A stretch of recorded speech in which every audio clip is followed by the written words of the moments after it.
Welcome to the Blue Star Connection, where ministers of the Order of the Blue Star share our experiences of life with you. The Blue Star is a symbol that represents ushering in a new world. It's a new way of life in the Aquarian age. It was founded by Christopher Timms in 1988, and he's been sharing ancient wisdom for all these years. And you can learn more about everything by going to his website, which is ChristopherTimms, TIMS.com. I'm Linda. I'm Ashley. Okay. So before I speak about emotional wellness, let's arrive. Feel your body where you're seated or where you're standing. Notice your breath. No need to change it. And silently acknowledge whatever you're carrying tonight.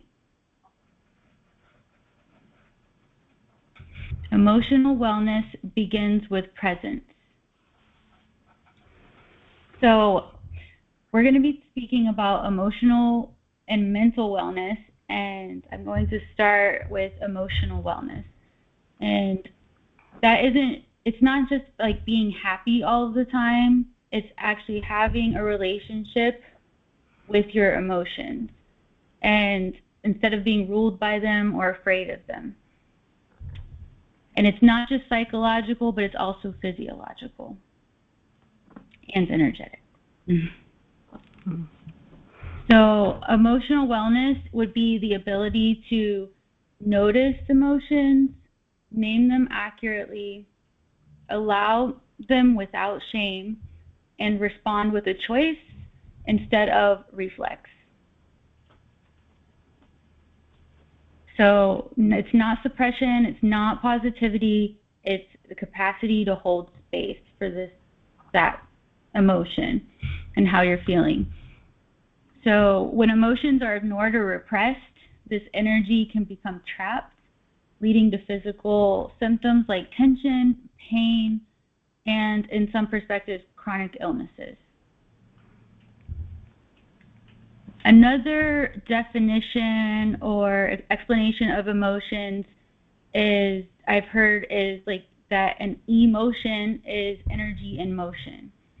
And so it's not just merely mental states, but it's rather dynamic, physical sensations, and energy flowing through the body. And like energy, emotions are meant to move through us, whatever way, and change, and rather than remain stagnant or suppressed.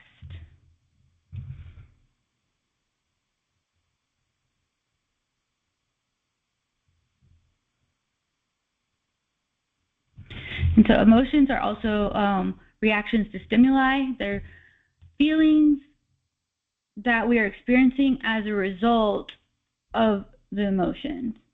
And an emotion is normally like short-lived, but it's intense, can be intense. And they're also likely to have a definite and identifiable cause most of the time. And then feelings are influenced by our own perception of a situation, which is why the same emotion can trigger different feelings among people experiencing it. So an example would be like, if you're feeling anger about a situation because you feel like your friend doesn't listen to you when you speak, but your friend is feeling anger because they feel jealousy because they feel like you know much more than them about a topic, basically. So you're both feeling the same emotion, but for different reasons. And that's because of the perspectives. And it's based off of your different interpretations as well.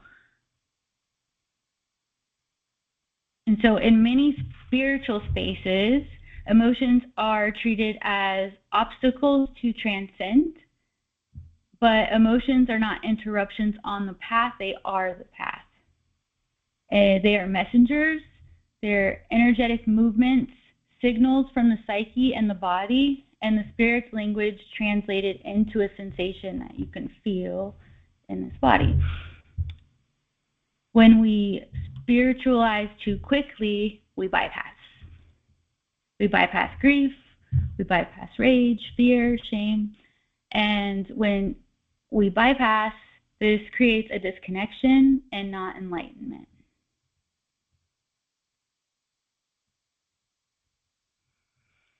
So emotionally unwell patterns would be like stuffing feelings until they explode. I know that I was, especially when I was younger, I was very guilty of that. I was just ready to pop. And overanalyzing emotions without feeling them, and then letting emotions drive impulsive behavior, even if it's like something like just eating. That's a very common one. And also an unwell pattern would be judging emotions as good or bad, because they aren't either. Emotionally well patterns would be, I feel this and I can stay present with this emotion, knowing that the emotion will pass, and being able to choose how to respond, like I can choose how to respond to this, and also my feelings are valid but not always factual. That's a great one to learn. And like that distinction alone changes lives for sure. Now, spiritual bypassing. This is like a big in the spiritual community these days. It happens when we use spirituality to avoid feeling. And these are examples. So if they trigger anybody, just take note of that. And I'm just staying high vibe instead of feeling grief.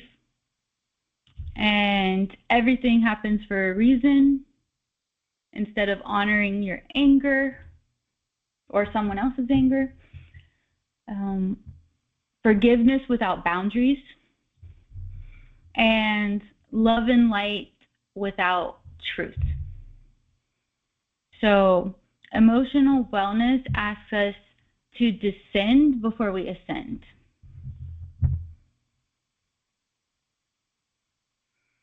And we can't talk about emotional wellness without talking about the body, because they're felt, the emotions are felt in our body as physical sensations. And it could be tension, like contraction, or expansion when someone's feeling very calm. And when the nervous system is dysregulated, emotions feel overwhelming or flat. And if it's regulated, they feel tolerable and informative. Emotional wellness increases when we support the breath, sleep, movement, safety is a huge one, and connection with people, with the earth. And this is why the emotional wellness is physiological and not just psychological. So our body holds an emotional story. Emotions don't just live in the mind, because that's where there's a lot of confusion around that, where like everything crosses over and blends. But they aren't felt. When they aren't felt, they lodge in the body, and they show up as fatigue, anxiety, illness, numbness, and then they continue to repeat until it's witnessed, until it's acknowledged, until like the flashlight is on it. The body is an archive. The nervous system is the translator, and the emotions are the signal. And safety is what allows emotions to move. So until someone feels safe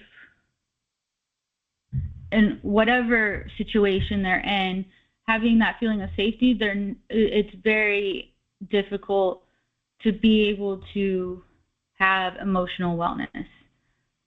That is why, I guess I'm going to get into that, but why it's important to be in a, like some people will seek therapy, like psychotherapy, because that has a container of safety to be able to speak about what someone's going through, or like healing circles. There's that container of safety to be able to speak about this, how you're feeling, what emotion, depending on where you're at, obviously. But that's why people can shift in those spaces, because of the safety. Most of us were not taught emotional literacy. So, me being one. And that's like the language of emotions, how to sit with discomfort, how to self-soothe without numbing. And people, this is why they learn distractions, abuse substances, perfectionism, overworking, and dissociation. So emotional wellness is reteaching what was never modeled. And then I have a simple practice, which is name it. So an emotion comes up, and like, I'm feeling anxious because I'm doing my first podcast. We're doing this in real time. And then normalize it. It makes sense I feel this way because it's the first time I've ever done this. And navigate it. So what does this emotion need right now? A snack. A snack experience. It's usually sleep, water, movement. It's usually something very simple to help that emotion move. Sometimes like shake, dance, that helps, especially with anxiety. It depends also where it's stored, because if you feel something always in the same location, there are, there's breath work, there's movement, whether it's yoga, dancing, like just dancing around your house, or exercising, that can help move that energy. And needs are often rest, expression, boundaries, support, and time sometimes. I literally just said all that. Okay, cool. And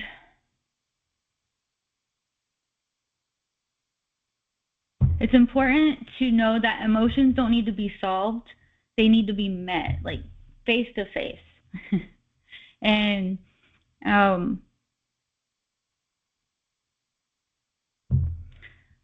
emotional wellness doesn't mean fewer emotions, but it means more trust in yourself to meet whatever arises. And I feel that it's a practice, especially if you're someone who has never done this, like, identifying your emotions in real time,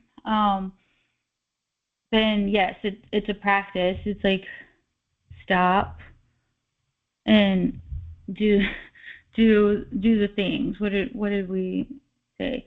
Name it, normalize it, and navigate it. And another thing, I think it's called an emotion wheel. This helped me because I would have a difficult time identifying a lot of emotions, because in my shamanic practice, we learned when we're triggered, whether you feel the trigger in your body, then it's stop. What is the emotion behind this trigger? And a lot of times I wasn't even able to identify it. I would be like, I'm annoyed. And I couldn't even come up with what I was really feeling. And so these emotion wheels, and they're different. You can like Google them and print them. I bought these thinking I was gonna like carry them around, and I never did. But basically, it in the center of the wheel, it has the basics of love, joy, surprise, sadness, anger, and fear. And this one's a little different. It has disgust as one of them. And then, like, let's see. We'll go with anger. Then anger then breaks down to then enraged, exasperated, irritable, envious, disgusted. And then disgusted, for example, breaks down to contemptuous and revolted.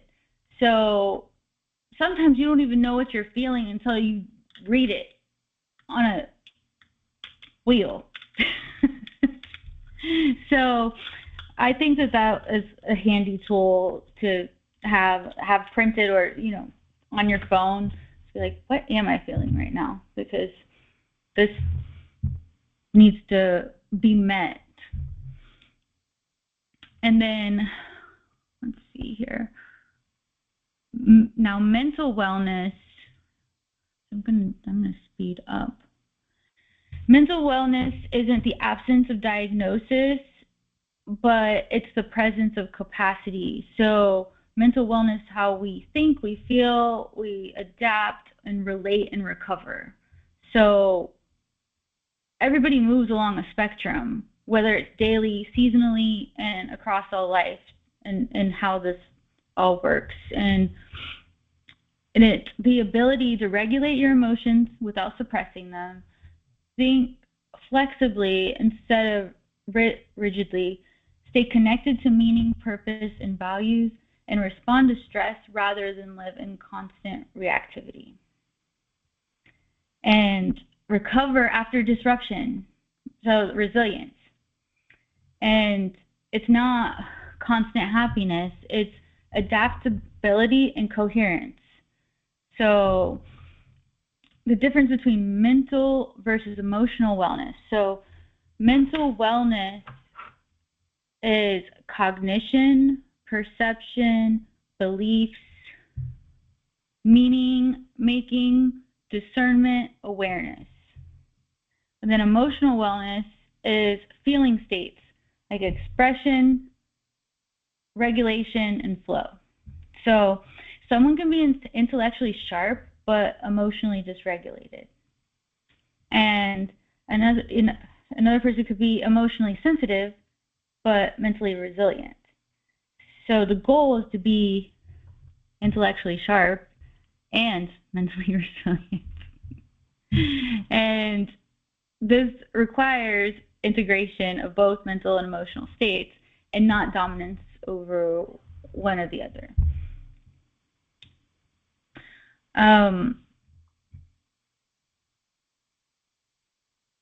We pretty much talked about the whole spiritual bypassing, and let's see. Okay, the integration of spirituality and psychology is extremely important. Spirituality without psychological integration can lead to bypassing, inflated identity, savior complexes, shame around symptoms, and avoidance of professional support. And so psychology without spirituality can feel like it's mechanistic, meaningless, and disconnected from the spirit. So another integration. And I feel like that is a big thing in the plant medicine community, is that there is not always integration after these experiences with the plant medicine. And that's just dangerous. It can be. and also someone's not actually, they're not getting the full experience of the integration of what they just experienced, and so then they keep coming back for more. And so the mind is not the enemy of the spirit, it is the instrument the spirit expresses through. It's always important to remember that. And I guess I didn't introduce myself. Whoops. So basically, I'm a psychiatric pharmacist, and I work in an outpatient mental health clinic optimizing patients' medications. And that is my day job and career. And another time I'll talk about the rest. But basically, medication, we want to normalize that medication is okay if that is where somebody, you have to meet people where they're at. So medication is not anti-spiritual. I know there was a time in my spirituality where I was just like, no, I don't need to be taking any medications. And I've heard it with a lot of like friends too, where people really, really try to avoid it, and it doesn't work out the best for them. And sometimes you just have to learn. You just have to try and realize, like, okay, yeah, I probably should be taking this medication, or I'm not ready yet, because it can always change. And therapy doesn't mean lack of faith, and seeking support is not low vibration. And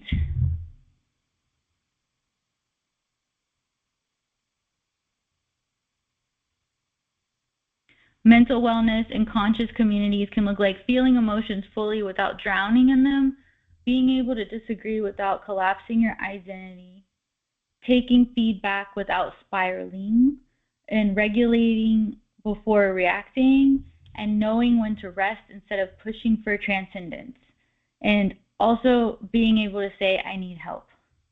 So wellness is not constant bliss. Bliss without grounding becomes instability, and grounded joy is sustainable. And I'm going to hand it off to Linda.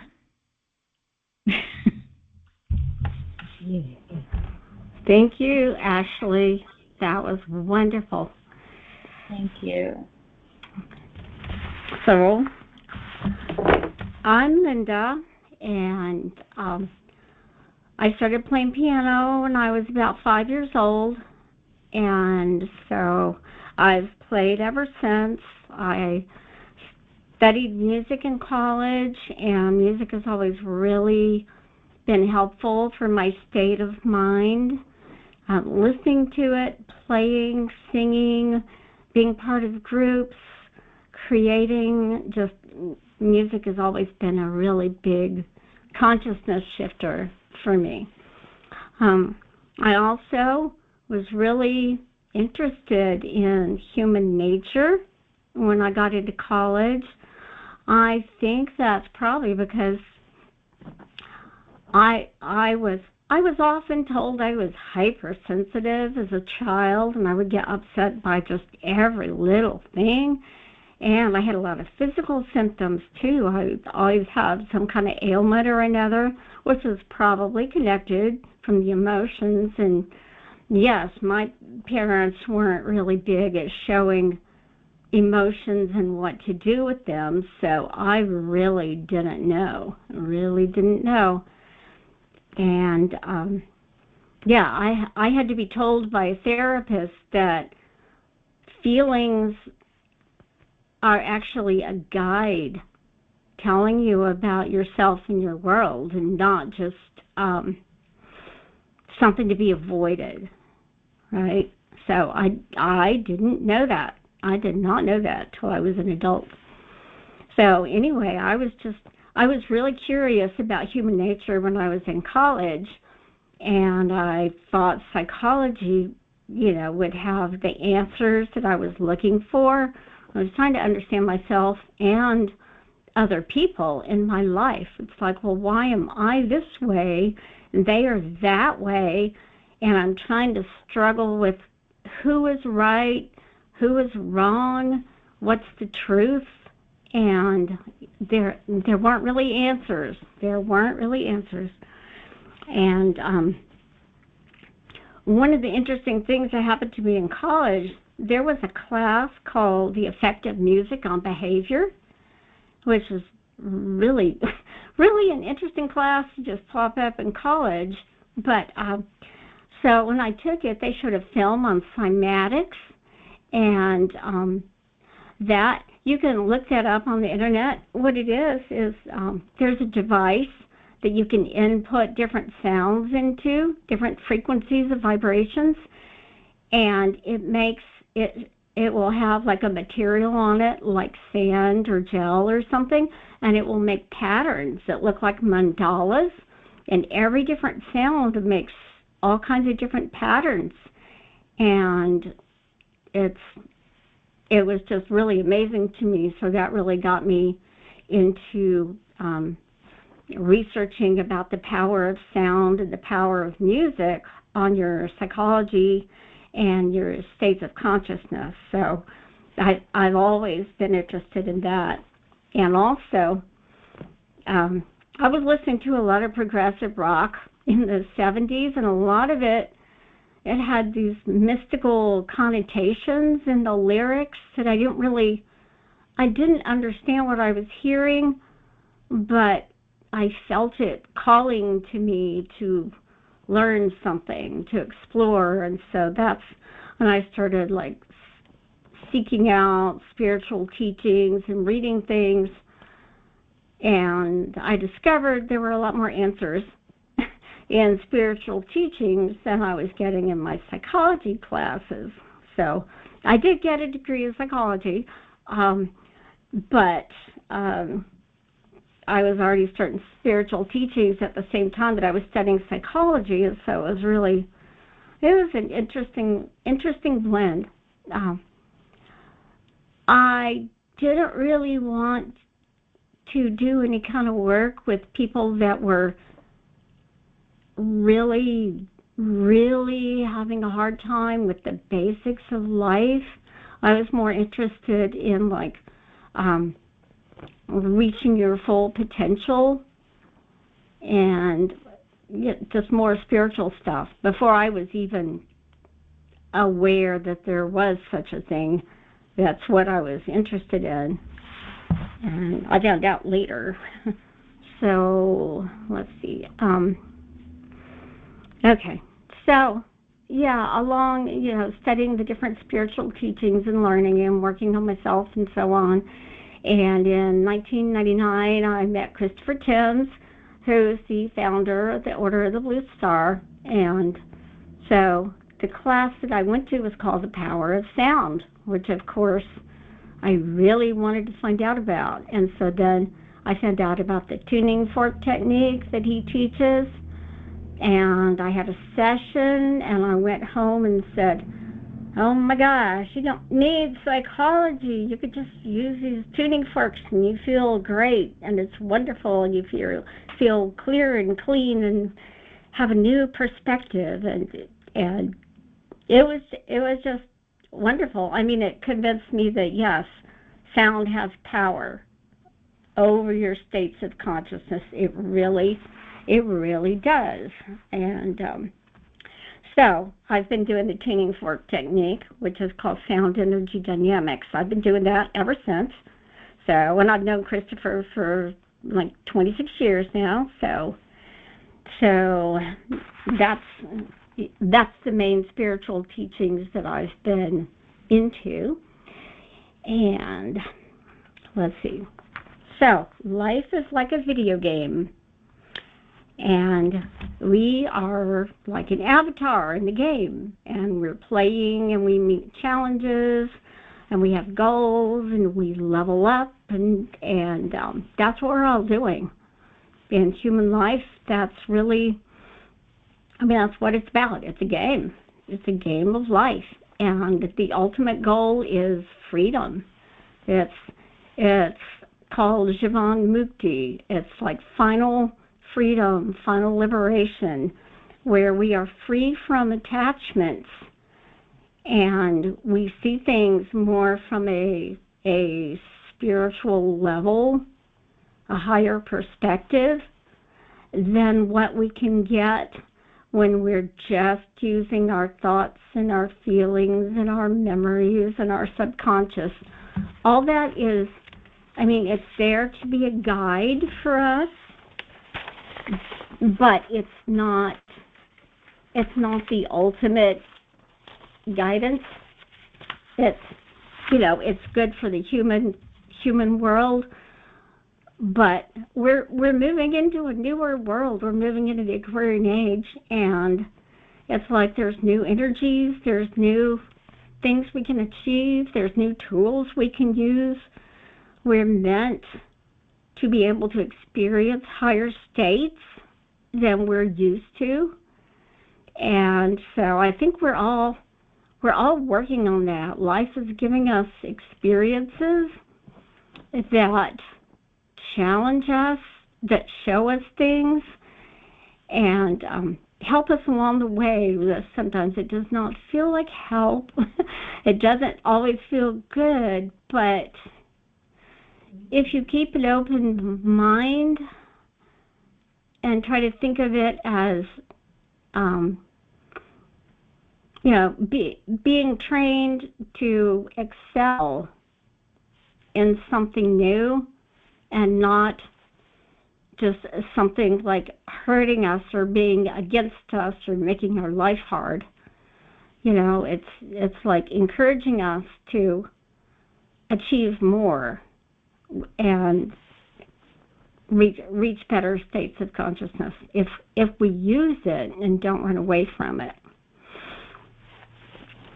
So Ashley was talking about bypassing, and yes, I have wondered about that because I spent a lot of my life, well, not a lot, but maybe the first 20 years being just really oversensitive, being upset about things that really weren't worth being upset about, but I just didn't know how not to be. I didn't know how to work with it. I didn't know what to do about it. And so I was kind of searching for, how can I be more calm? How can I be more peaceful? How can I not be triggered all the time? How can I feel more pleasant feelings? I like pleasant feelings. So how can I have more pleasant feelings and respond to things in a way that I like, that I like myself? It's good for me, it's good for other people, it's the way I want to be, without just stuffing things down. Because I think I did try to stuff things down, but it's not like I ever felt a sense of wellness. It was always there. It was there lurking. And even though, if I said, oh no, I'm fine, I'm okay with that, life is spiritual and wonderful, and we're all happy and peaceful and unicorns and rainbows, and I wasn't feeling peaceful. I knew that it was just there lurking, and I was trying to ignore it. And that's no good. It doesn't get you anywhere. So, but I had to learn how to feel the emotions, like Ashley said, identify it and feel it and say, okay, I am really sad right now. I guess I'm going to cry. I guess that's okay. I'm just going to sit here and cry for a little while and get it out of my system, instead of just trying to say, no, I don't want to feel that. Because, it's just, if you feel it, and then you can let it go. And so that was a process. Here's a quote from Einstein. We cannot solve our problems with the same level of thinking that created them. And I think that's really true, because I mean that's what we have a tendency to do. We have an issue and we want to think about it and feel about it and replay it and go on over and over, and we can't solve it because we're not in a place where we can see all the possibilities. We're like stuck in the muck, and we can't see a new way to think about it or a new way to feel about it unless we're aware that we can kind of lift ourselves up into a new perspective. And so it's really it's miserable to be stuck in like one place, just going back and forth and back and forth and back and forth. How can I solve this? How can I solve this? And not getting anywhere. It's really frustrating. I mean, our mind is a good tool, and but there's better tools. There's if you can rise up to a higher perspective, you can just see more possibilities besides just what you could think of. Because what you could think of is based on your past experiences, and there's so much more available for us to realize than just something that we already experienced in our life. That's just a really small window. So one of the analogies that Christopher Jones uses is the idea of a hot air balloon. And so when you get in a hot air balloon, it's got sandbags in it to keep it down on the ground so that you can get in. But then if you want to go up higher, you throw out the sandbags. And the more sandbags you throw out, the higher you go. And the more you can see. The more you can see of the world, the higher you go. But those sandbags are attachments. They're things that we're thinking and feeling about our experiences. And they weigh us down. They weigh us down if we let them just control everything about our life. And we have to try to dump some of those out. But you have to be aware of them. I don't think it's like bypassing. If you can say, okay, now I see about myself that I've been really attached to this one experience or series of experiences, and I keep reliving them over and over and over, and I don't want to. I don't want to. And I would like to let go of the sandbag because I'd like to see higher possibilities. And it would be more pleasant. And I like pleasant. I like pleasant. And so I like that analogy of thinking, well, is there a sandbag here that I'm holding on to that's keeping me from solving this problem, that's keeping me from seeing something that maybe, if I saw it would give me a whole new take on whatever it is that I'm dealing with. So I think that's a really good analogy. And so attachments, it can be to something you love, it can be to something you hate.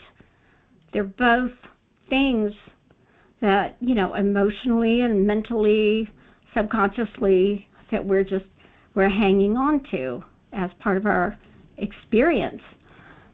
And, like being attached to something you love, like I've had cats my whole life, and eventually they pass on. And because I'm attached to them, it's painful. But, I mean, it's just as much as of an attachment as being attached to something that I really dislike. And that happens all the time and all the time, but I keep reliving it, and so I'm attached to that too, even though it's unpleasant. You could be attached to any kind of experience. And so another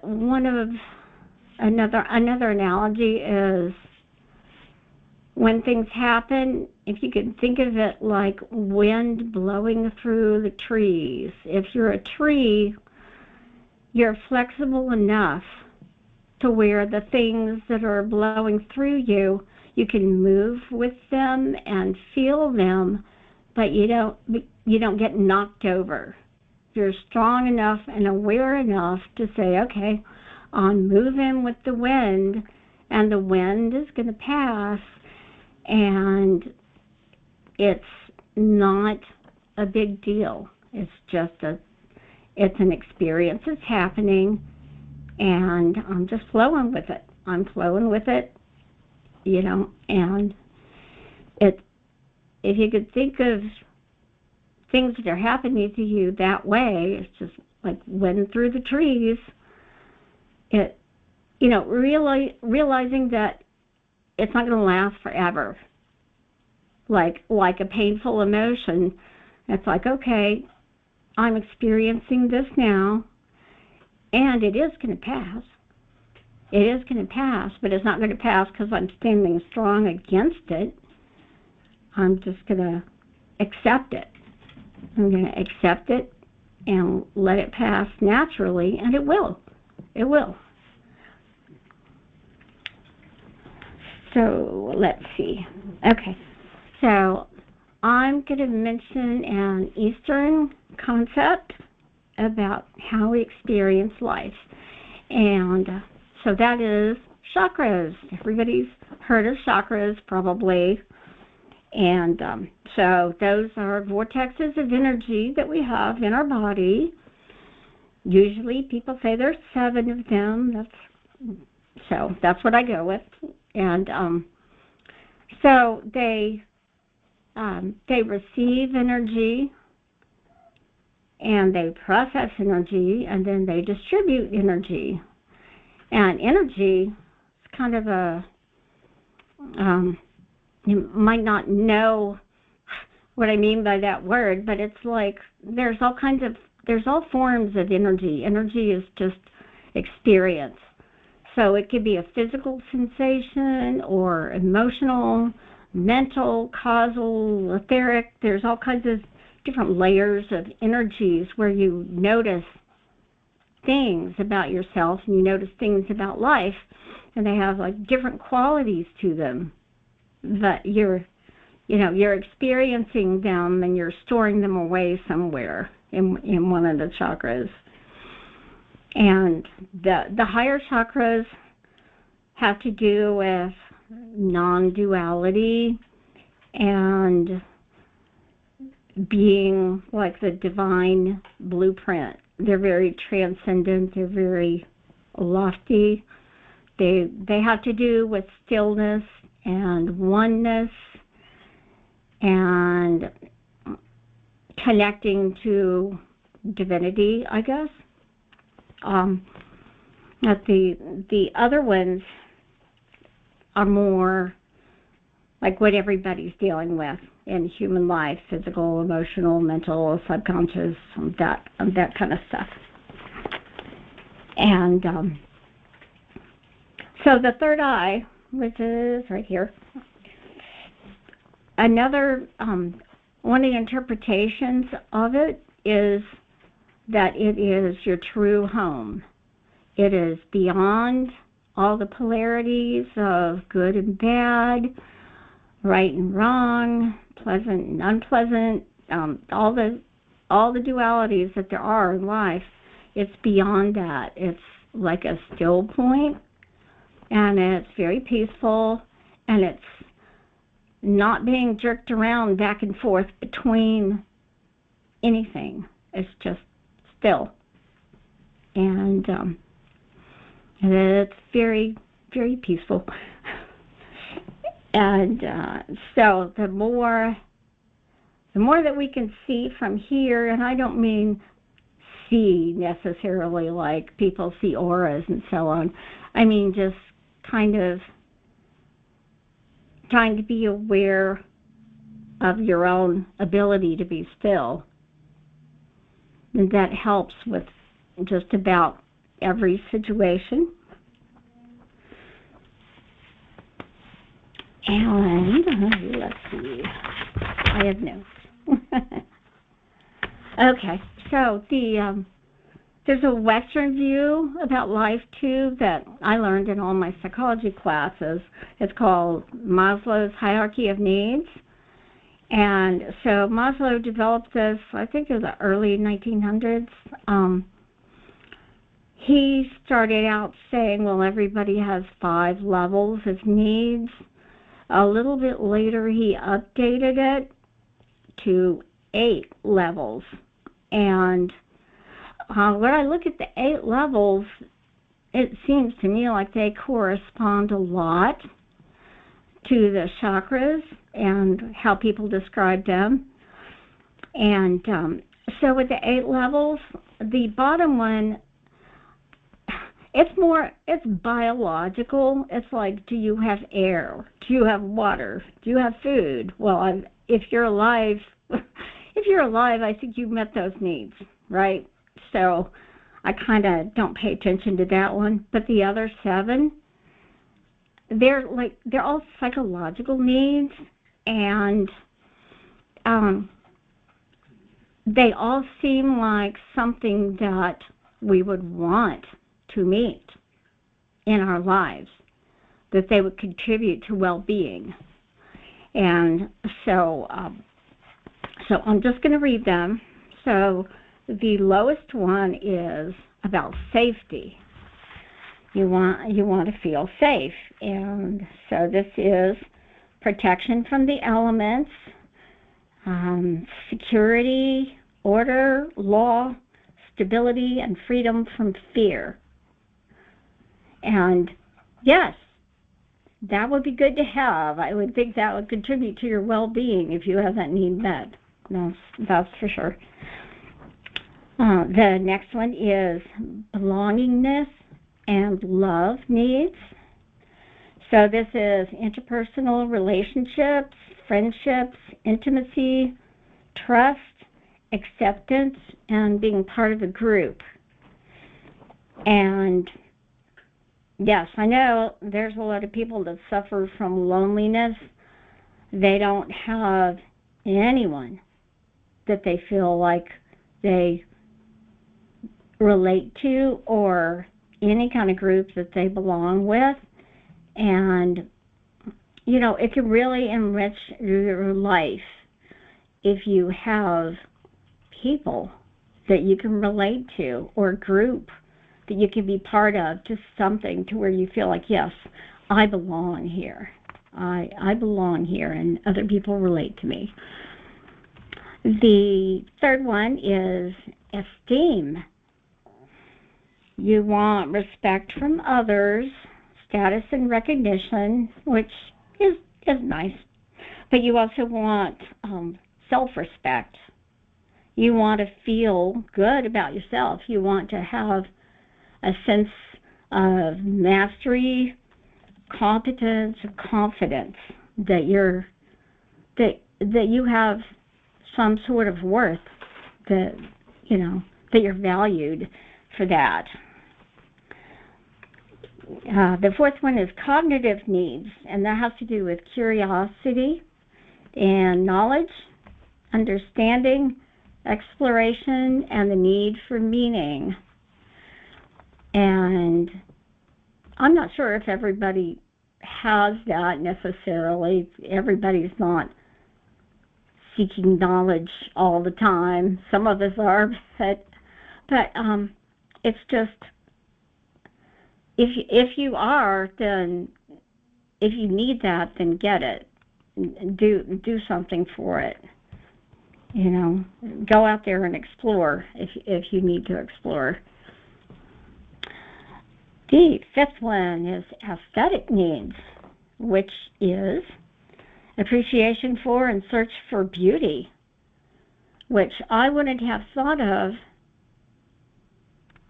without reading it, but yes, I mean, there can be beauty in your household, beauty in nature, beauty in art and music, beauty in the world, just having some kind of sense that there's beauty is uplifting. It's uplifting. It's a nice thing to do. The sixth one is self-actualization, which is realizing your personal potential and having some kind of self-fulfillment and personal growth. And it's, again, not everybody's interested in that necessarily because there's so many other things going on in life. That's kind of a, that's like an icing on top if you're trying to do more than just the average person in the average world, that you're trying to rise up and do,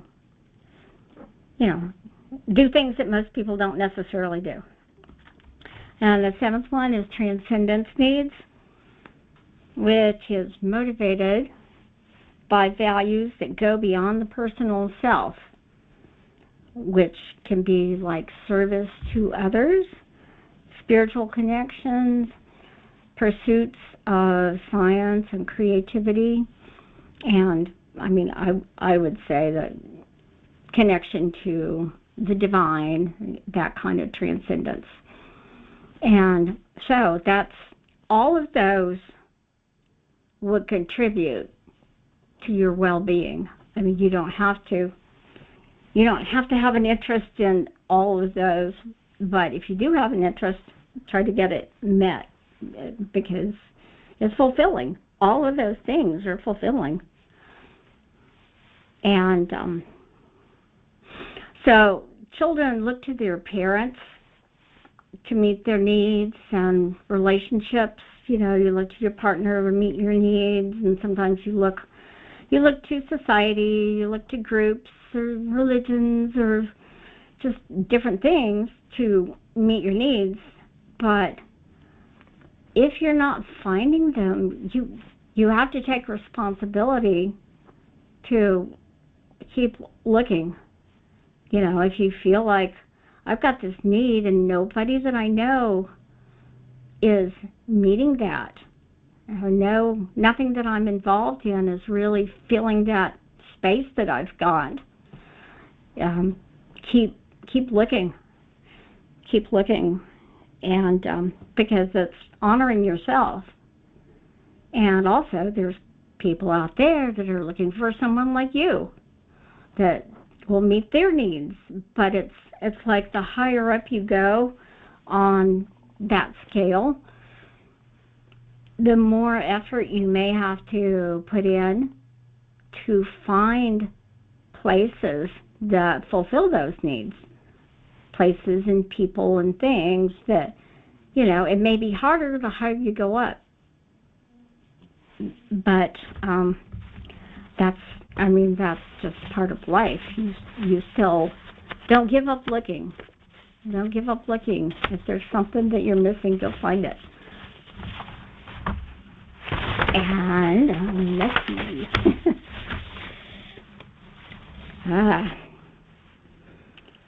Subconscious.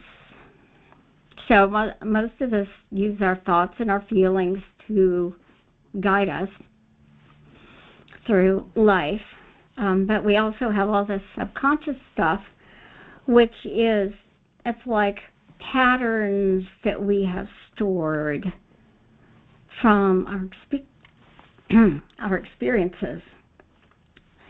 And so that it's different from like the mental. So the mental body is like analyzing things, putting them on a spreadsheet, looking at pros and cons and priorities and checking off a list and, things like that.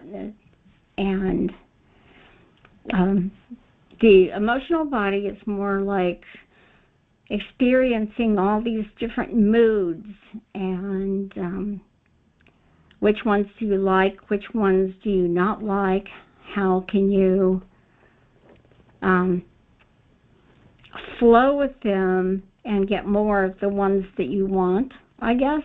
That's what I want anyway. I'd like to be in a pleasant mood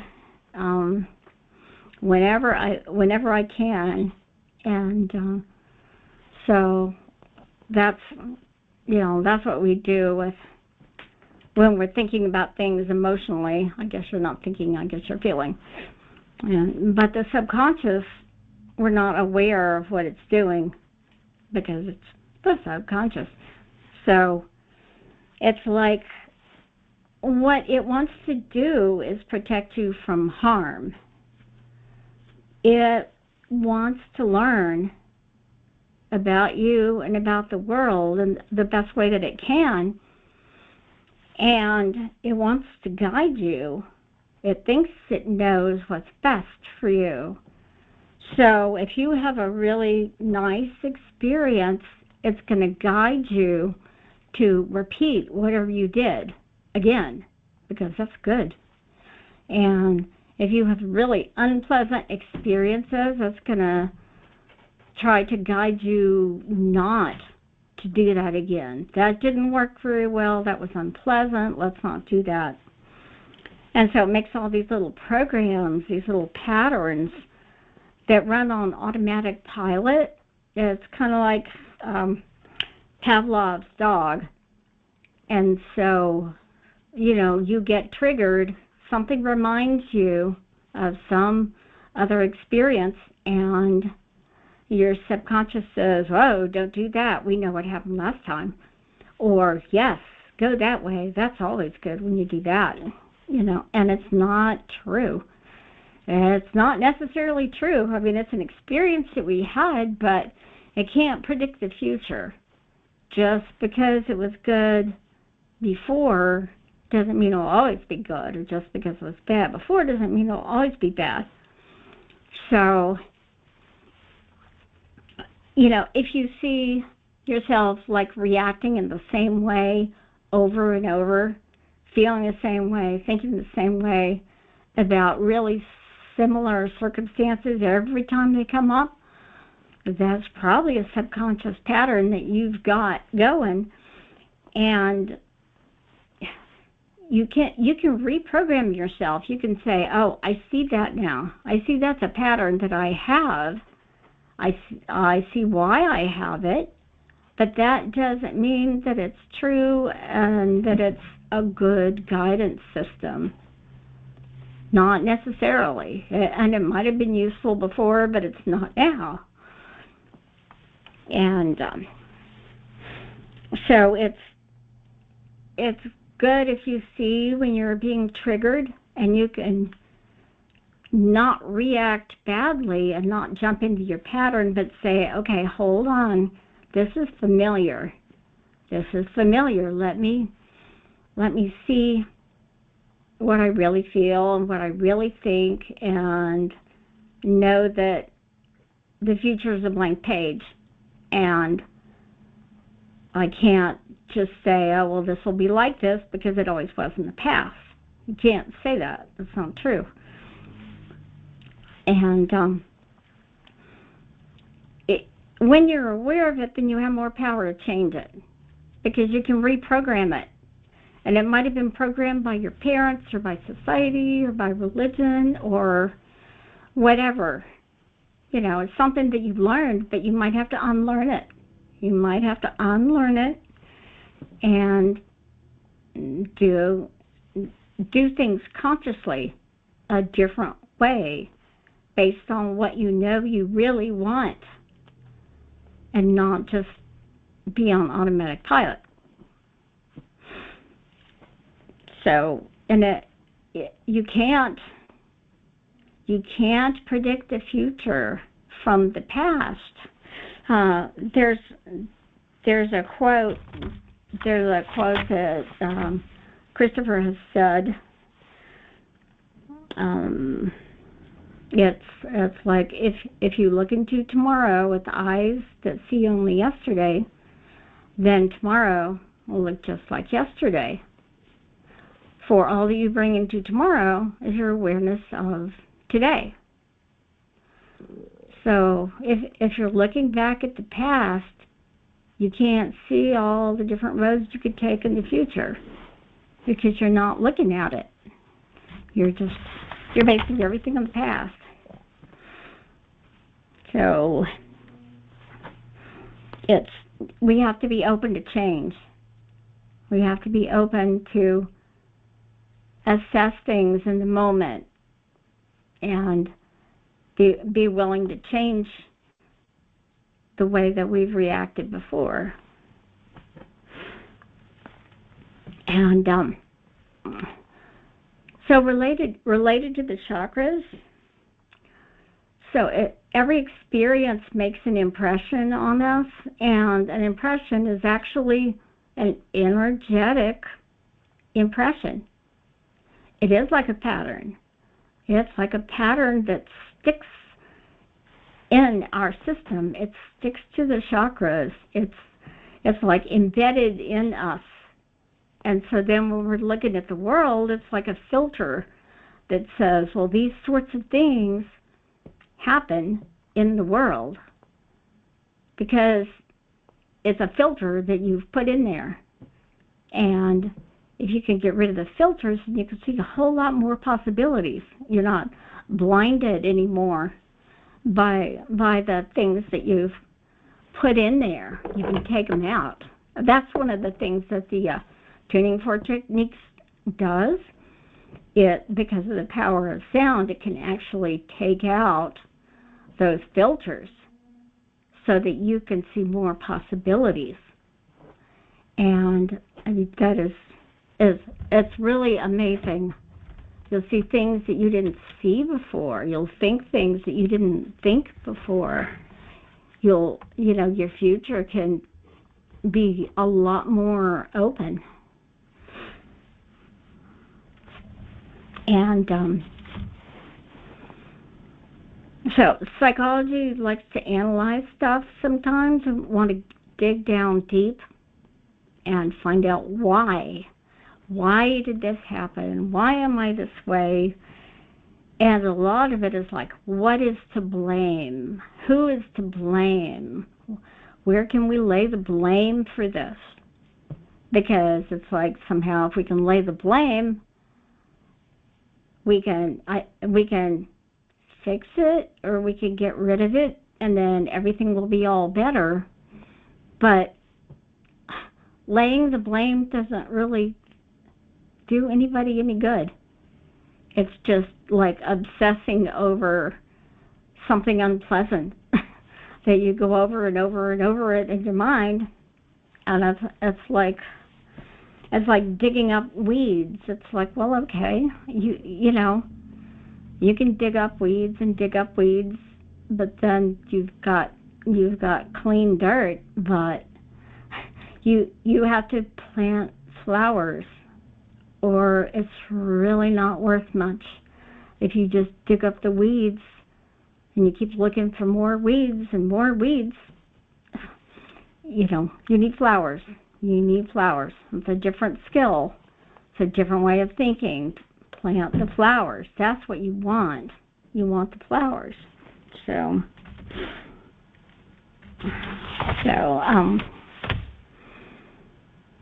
that's really helpful.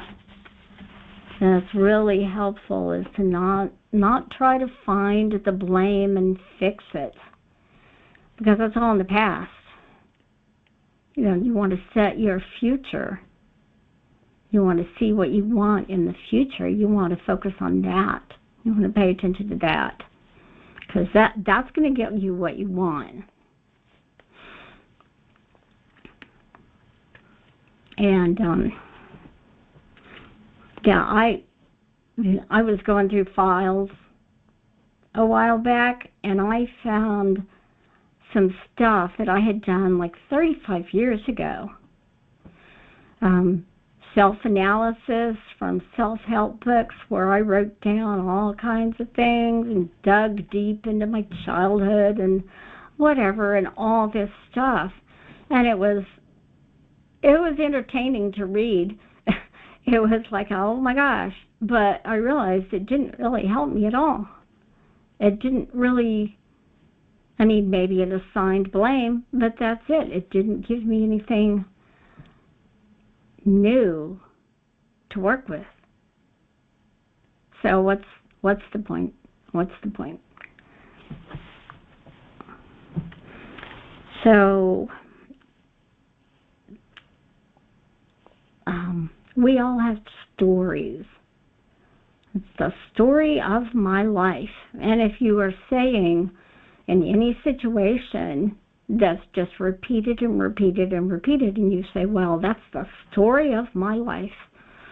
You know, it always turns out this way, no matter what I do. You know, it's a different job, or it's a different relationship, it's a different house, it's a different city, it's a different whatever, but it always turns out the same. That's because it's a story that you wrote. I mean, your subconscious helped write it, your consciousness helped write it, your higher consciousness helped write it. It's a script, and it can hold you back, because if you're just following a script and you're so used to it and that's what you expect, it's like, oh, well, this is going to turn out this way because it always does. Then it will. It will. It's like a self-fulfilling prophecy, and the same thing will happen over and over and over because it's a story of your life. And if we want a new story, we have to drop the old story. And again, that's like the sandbags that you throw out of your hot air balloon. You may identify with your story. Oh, well, this is who I am. This is what I've been through. These are the things I've learned. This is what's made me stronger. This is, you know, just all kinds of identity wrapped up in that. And that's an attachment too. But if you want to move forward into bigger and better things, you know, you need to edit your story. You need to realize that you can just take that big cosmic eraser and, you know, erase the script that moves forward and write something different, something completely different. Think of what you want. If you could have anything that you want, how would your story turn out? What would it be? And just, you know, focus on that. Even if it seems like, oh, well, that could never happen. It's like, well, you haven't had the experience of that happening yet. But yet is the word. Just because it hasn't happened yet doesn't mean that it's not right there in your field of possibilities. It's right there. Anything that you want to write, anything that you want to create, it's just right there in your field of possibilities. But you have to know that you can rewrite your script. You have to be aware of it, you know, and take responsibility. It's like, well, I'm the one that programmed myself that this is always true. And now I'm going to say this is not true. Something else is true. So, I have certainly done that a lot. I have done that a lot. I'm still doing it. Still seeing stories pop up that I didn't realize were stories before. It was just like, well, that's who I am. That's my identity. And that's like, oh, no, it's not. It's a story. And it's a story. Do I like that story? No, I don't. Let's change it. You know? And again, tuning forks. Gonna say it. Tuning forks are great. They erase your story. They do. And so, let's see. So I've got things that I have actually, things that I've actually done, little methods that I've used over my life to bring myself into, I guess, more stillness, more peace, and a better attitude, a more pleasant mood, all these things that I would call wellness. I would think wellness would feel good. I would think it would be a good feeling, a good sensation, a good thought, a good attitude, right? A good way of dealing with things. And so one of the first things that I did when I was starting out was to ask myself, like in a situation where I was reacting to something, I would say, well, okay, is this going to matter tomorrow? You know, I feel really upset now because I spilled coffee on my shirt. But am I going to care tomorrow? Does it really matter? Is it worth getting all upset about? Well, no, not really. It's just a little thing. You know, and if it's like, yes, I'll still be upset about this tomorrow. It's like, well, okay, how about a week from now? Okay, how about a month from now? It's like stepping out further away from the situation and saying, okay, in the big scheme of things, is it really worth feeling upset or reacting in a certain way, behaving in a certain way? Is it really worth it? Or can I just pretend that it's already tomorrow? Or it's already next week, it's already a done deal and I don't care anymore. So, you know, let's just do that. Let's just go ahead and say, well, you know, yeah, I don't care that much now. It's okay. Just accept it. Just accept it and move on. If I feel sorry for myself, I remember that there's lots of people with lots of problems, way worse than me. It's most likely a first world problem. It is not a third world problem. We're not having life-threatening things happening here. You know, it's likely not as big as you think it is. So, another thing that I had done was to make a list of things I'm grateful for, because that will put me in a better mood and it will give me a better attitude. And even if I got all kinds of things that I could say, oh, well, this is wrong and this is wrong and this is bad, and I can say, well, you know, I have shelter. I'm grateful for that. I have food. I can walk. I can talk. I have something I'm looking forward to next week. I have cats. You can think of things to be grateful for. And the more things that you're grateful for and you really feel like, well, yeah, I am grateful for that, it can make you, it can give you a better perspective. It can give you a better perspective. Going out in nature, it always helps me. It's just like my world gets bigger if I go outside, because there's more to see and hear and feel than just me. It's a whole, you realize how big the world is and how small your problems are. And nature is just soothing and calming. And also animals. I have cats, and they're very soothing. But I feel like all animals have this healing energy because, their way of being is so simple. It's not complicated. They're not caught up in all kinds of crazy stuff like we are. They're just simple and, enjoying life. And I think animals are a good role model, actually.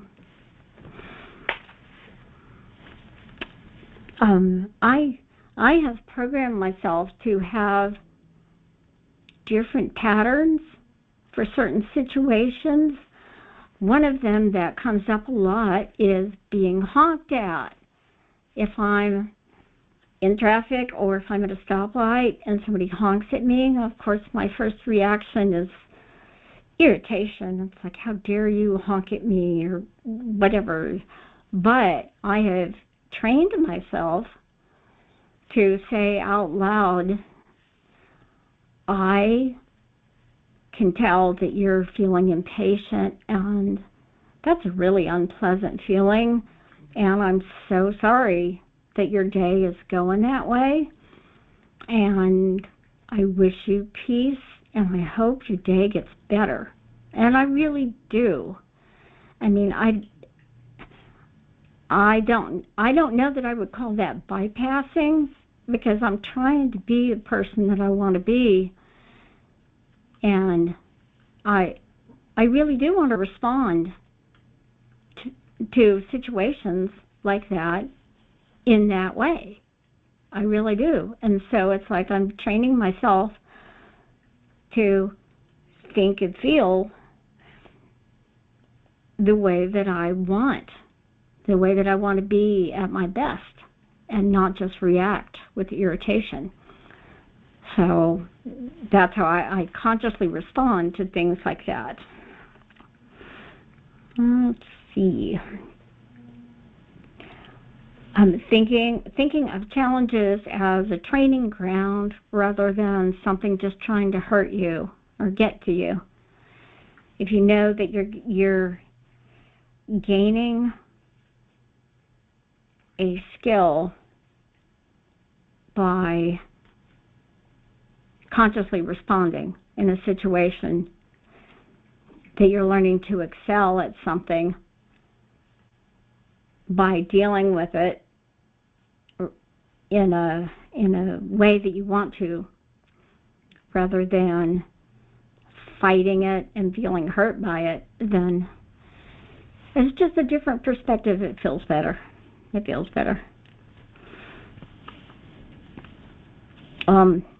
Music, always music, something that's inspiring or energizing or calming, whatever.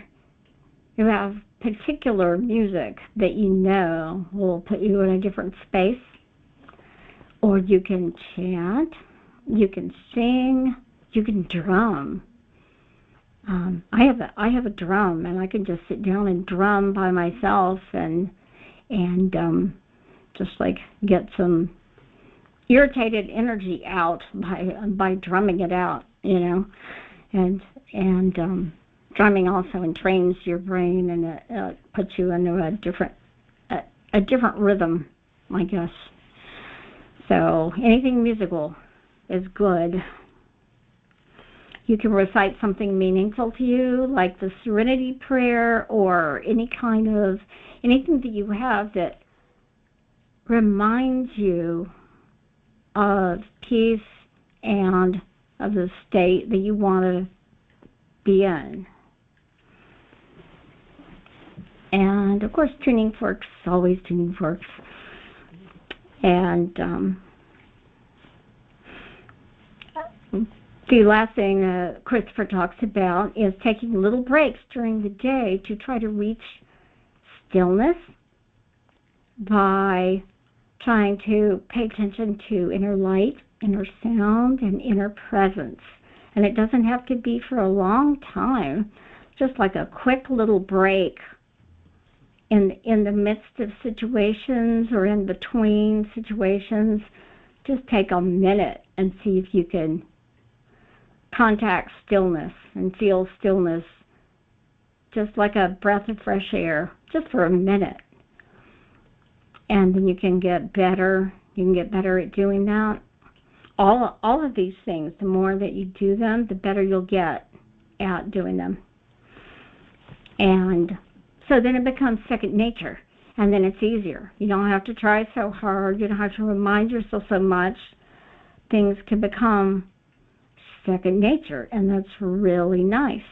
Really nice when things, achieving stillness and responding well and all that makes you feel more It gives you a sense of well-being more often, more of the time. And that's what I want. That's what I think all of us want. So that is my story. And does anyone have any comments that they would like to make? And Ashley, do you have any comments? Oh yeah, comments. One thing that you were just talking about was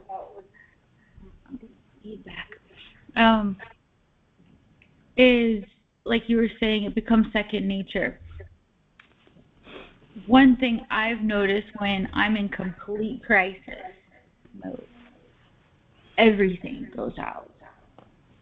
So I have a note in my phone that has everything listed, like when you're in a crisis, all of the things, all of my tools that work for me, the mantras.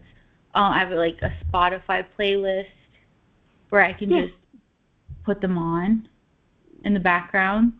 I mean, a lot of them, they just play in my head all the time. But when you're in crisis mode, it's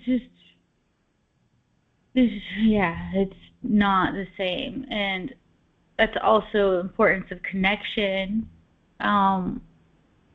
Because there was a situation like a year ago whenever like something happened to my friend, and luckily we had a class that weekend, which I wasn't really like there, but being able to have a safe space and tell everyone what I was going through, they reminded me of the things like that I could be doing tunings on that friend that's unconscious, and not only that, but he had given me permission to do any type of energetic work on him when he was conscious, like, you know, so I didn't feel that type of like I was like overstepping a boundary. So I was like, all right, I'm going to do these tunings on me as him. Yes. You know, and not only that, but doing that, I actually started to feel things in my body that were not mine at the time. And so just like having the connection with people that can help, but also having a list in your phone. Yeah.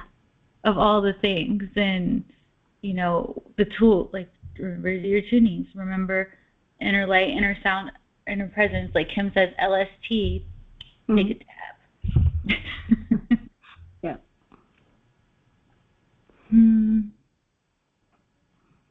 Does anybody else have anything?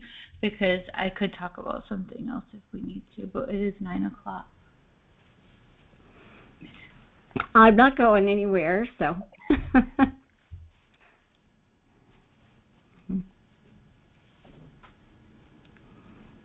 I just wanted to, what I forgot to talk about, because I thought I was like way over my time, so I was like, here, just go, was the distinction of what the mind is. You know, like what is that? What is mind?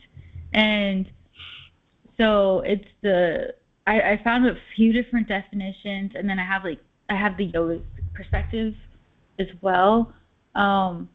But the mind is the totality of psychological phenomena and capacities encompassing both conscious and unconscious states.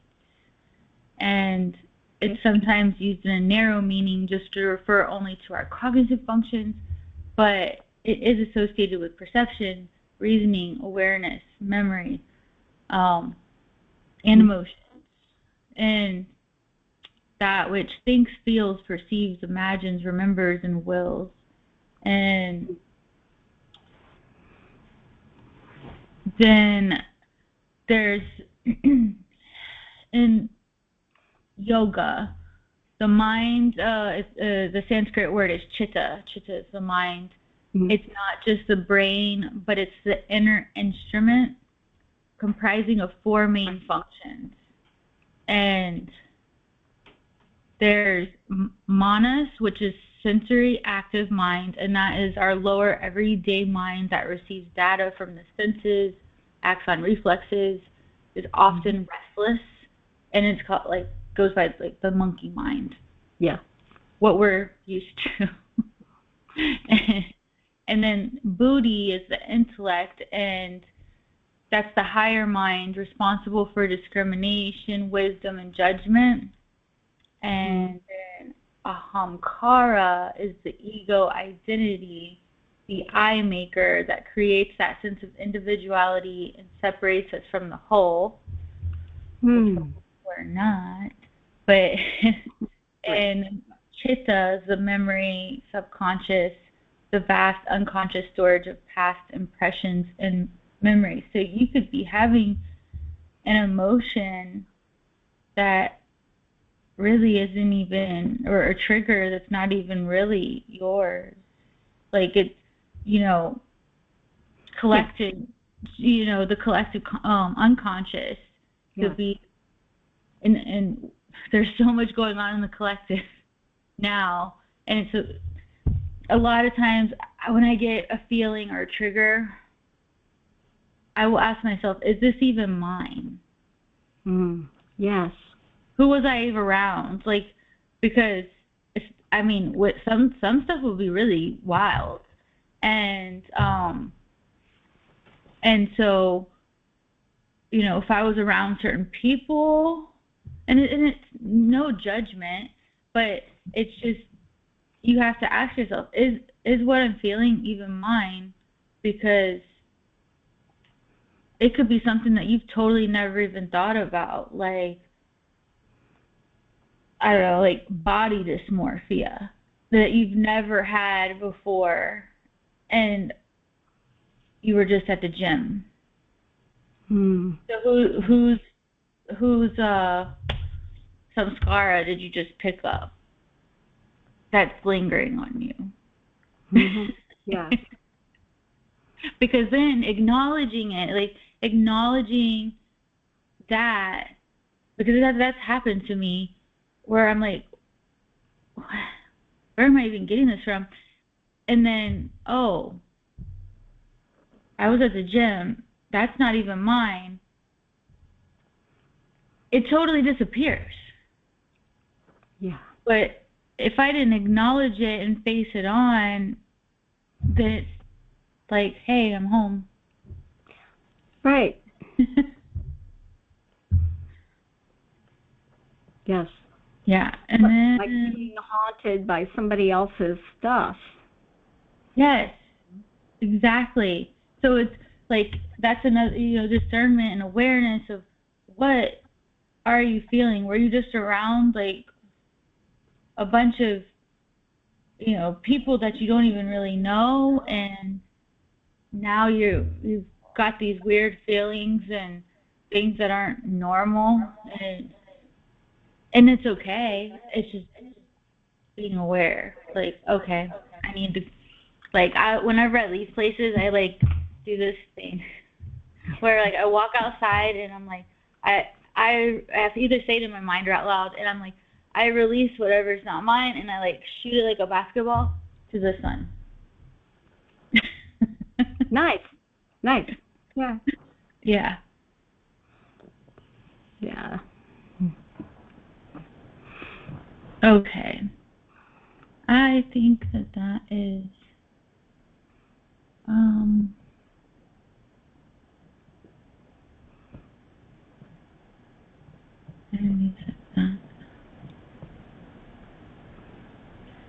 I had highlighted light without shadow creates fragmentation. That was interesting. And then awakening is not escaping being human, it is becoming intimate with it. I like that. I like that. Yes. We're not trying to escape being human. We're just, Well, sometimes we've probably been in that, had those moments. Oh, But yeah. I think as we become wiser, then we realize, oh, okay, we're here for that human experience. So we need to feel. Mm-hmm. We need Right. to feel and drop the sandbags. And I guess what you were saying earlier, I was like, okay, so we can't drop the sandbag unless we know what's in the sandbag. Yeah. That's the key. To unlock it. Yeah, because if we can't, if we're not aware of it, we don't know what it is that we're dropping. I mean, you have to say, "Oh, it's this. I recognize that. I see it now. I see how it works, and I don't want it anymore." Yeah. Mm-hmm. Yeah.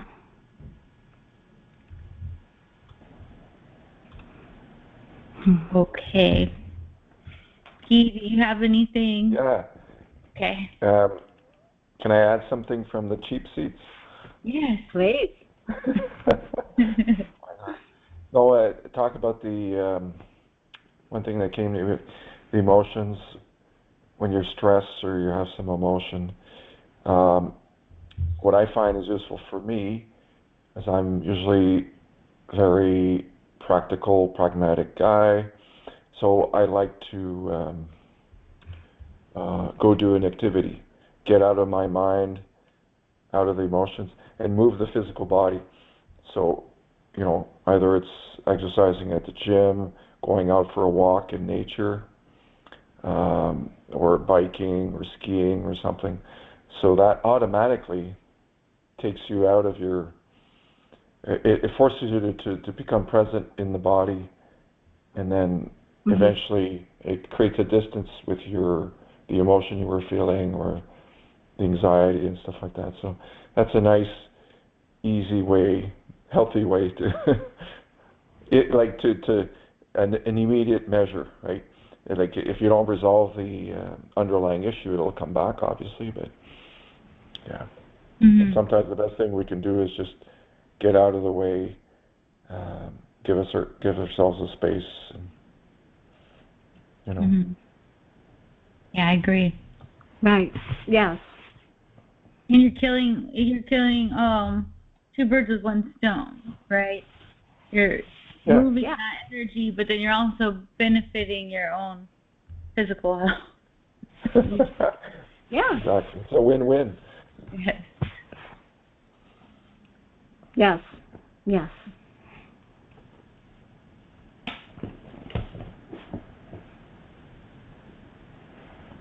Okay, so I'm going to stop recording. Okay. Thank you, everybody. Thank you.